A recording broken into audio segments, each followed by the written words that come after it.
Hello all. Today I will be discussing class 10th biology topic that is transpiration. अभी तक हमने class 9 के topics discuss किए थे जिसमें हमने सेल कवर किया है और फ्लावर कवर किया है. आज मैंने क्लास 10th का टॉपिक उठाया है जो कि हमारा 4th चैप्टर है ट्रांसपिरेशन.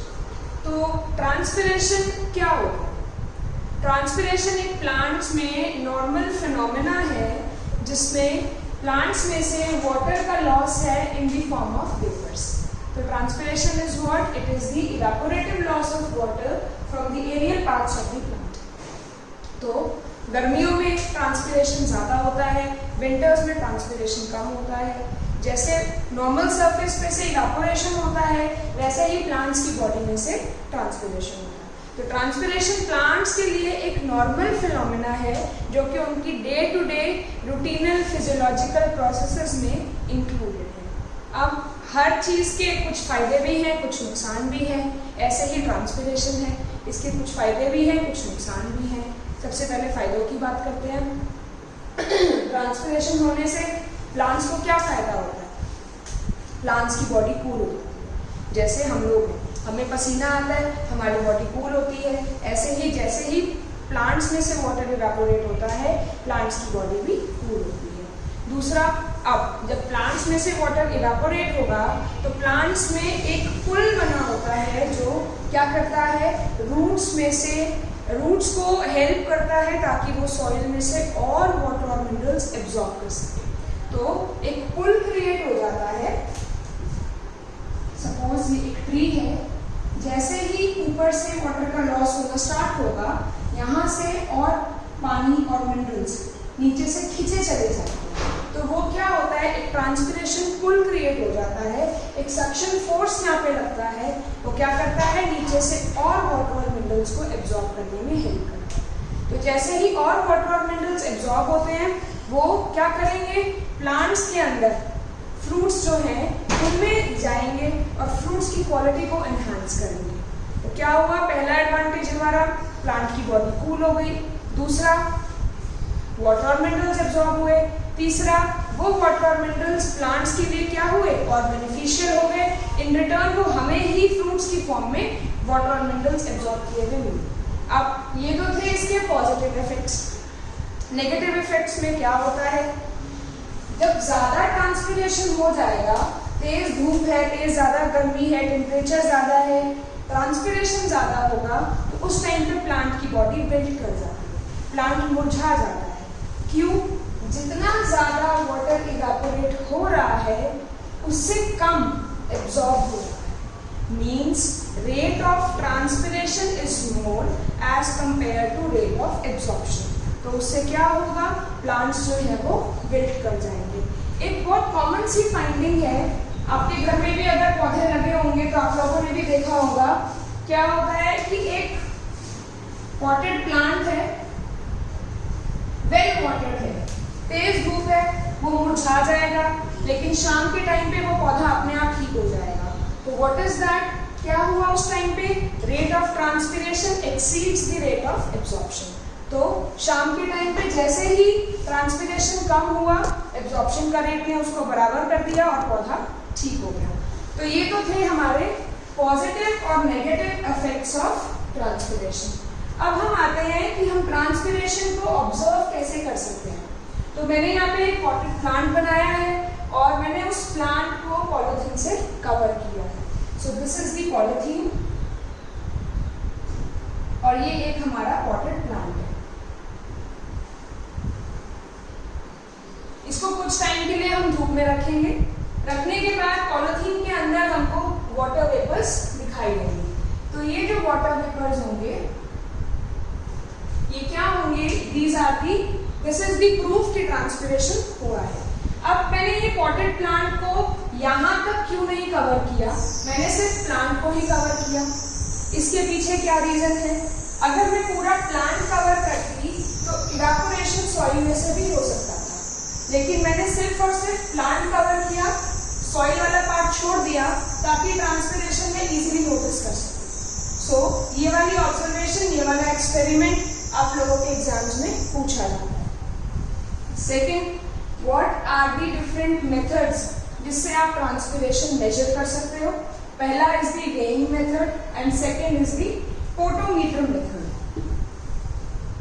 वेइंग मेथड में हम क्या करते हैं, हम नॉर्मल एक प्लांट लेते हैं जिसमें प्लांट भी क्या, हमने एक कंटेनर लिया जिसके हम अंदर कुछ प्लांट की स्टेम्स लगा दी विद रूट्स और हमने इसके साथ ले लिया वाटर। हम इसको क्या करेंगे, इसको हम पहले वेट करेंगे। वेट इसका हमने नोट कर लिया, लिख लिया, सपोज x ग्राम हमने इसका वेट लिया। उसके बाद इसको हमने कुछ टाइम के लिए सनलाइट में रख दिया, राइट। सनलाइट में रखने के 2-3 आवर्स के बाद हम इसका वेट दोबारा लेंगे। तो इसका वेट जो होगा y उस टाइम पे, तो y जो होगा it will be less than x, means जो बाद में वेट आया वो पहले वाले वेट से कम था। तो इसका रीजन क्या है, इसका रीजन है कि ट्रांसपिरेशन हुआ है। तो जो भी वो कैलकुलेशन होगी उससे हम कैलकुलेट कर सकते हैं कि कितना ट्रांसपिरेशन हुआ है। सेकेंड मेथड है हमारा पोटोमीटर मेथड। तो पोटोमीटर एक इंस्ट्रूमेंट होता है, आप लोगों की बुक्स में बना होगा। जनरली जो हम यूज करते हैं दैट इज डेनॉन्स पोटोमीटर। पोटोमीटर में क्या है, एक कैपिलरी ट्यूब होती है, एक प्लांट का ट्विग लगा होता है। तो जैसे ही प्लांट में से वाटर इवापोरेट होता है, एयर बबल की पोजीशन जो है वो मूव करती चली जाती है। एयर बबल की पोजीशन से हम कैलकुलेट कर सकते हैं कितना ट्रांसपिरेशन हुआ है। लेकिन पोटोमीटर की कुछ लिमिटेशंस हैं, वो कहीं जगह पे कुछ रिस्ट्रिक्टेड है। जैसे जो प्लांट की ट्विग है, हो सकता है कि पूरे एक्सपेरिमेंट तक वो चले या ना चले, जल्दी वो खराब हो जाए। दूसरा, एयर बबल इंट्रोड्यूस करना उस कैपिलरी ट्यूब में थोड़ा सा डिफिकल्ट है। तीसरा, बाहर की कंडीशंस, एटमॉस्फेरिक कंडीशंस जो है उस एयर बबल की पोजीशन को अफेक्ट कर सकती है।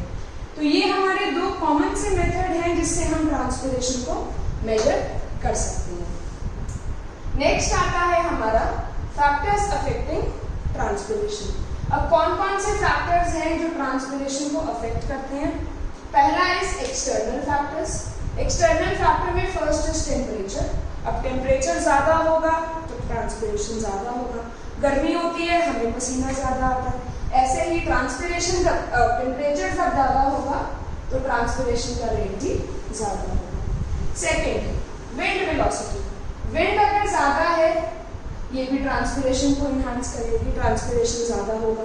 क्या होगा, सपोज ये हमारी एक लीफ है, इसके आसपास वेपर्स इवापोरेट हुए, विंड आई, इन वेपर्स को ले गई, फिर दोबारा वेपर्स इवापोरेट हुए, विंड ब्लो करेगी, फिर इनको ले जाएगी। तो क्या होगा, जैसे जैसे विंड वेलोसिटी इंक्रीज करेगी ट्रांसपिरेशन का रेट भी बढ़ेगा। लेकिन जैसे ही ह्यूमिडिटी वाला एटमॉस्फेयर होगा ट्रांसपिरेशन का रेट घटा होगा। रीजन बीइंग हमारी air is already saturated with vapours, तो प्लांट में से और वेपर्स इवापोरेट होंगे ही नहीं, क्योंकि ऑलरेडी क्या है, एटमॉस्फेयर में सैचुरेशन है, तो प्लांट में से या लीफ में से इवापोरेशन नहीं होगा। Next is sunlight. सनलाइट भी डायरेक्टली प्रोपोर्शनल है, धूप ज्यादा है ट्रांसपिरेशन का रेट ज्यादा है।